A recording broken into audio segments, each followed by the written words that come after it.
inkastoo ay jireen isku dayo isdaba joog ah oo uu sameynayay madaxweynaha dalkan Mareykanka Donald Trump oo ku doonayay in la xanibo qaxootiga sanad walba la keenayo dalkan, ayay wasaaradda arrimaha dibadda ee Mareykanka si fudud u qaaday xadidaadii saarneyd tirada dadka qaxootiga ah ee la ogol yahay inay yimaadaan Mareykanka.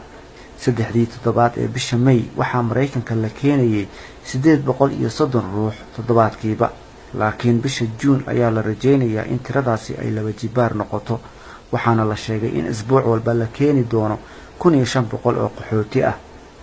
10,000 oo qaxooti ah ayaa sugaya in dib u dejin ay ka helaan dalkan Mareykanka.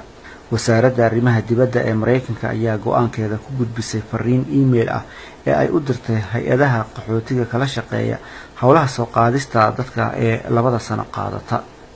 Jennifer Smith oo ah sarkaalad ka tirsan wasaaradda arrimaha dibadda Mareykanka ayaa emailkeeda ay u dirtay hay'adaha ugu sheegtay in ay bilaabi karaan soo qaadista dadka qaxootiga ah.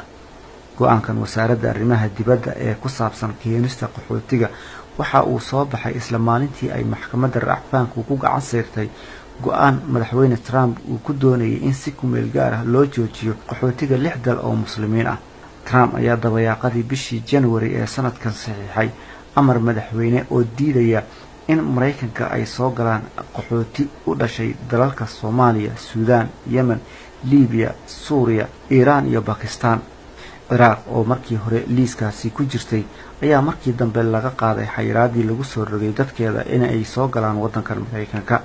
diidmada maxkamadda ee go'aankii Trump waxay meesha ka saaraysaa rajadii Mr. Trump uu ka qabay in uu ku guuleysto hirgelinta amarkiisii, waxayna tani farxad gelinaysaa dadka qaxootiga ah ee doonaya inay Mareykanka yimaadaan.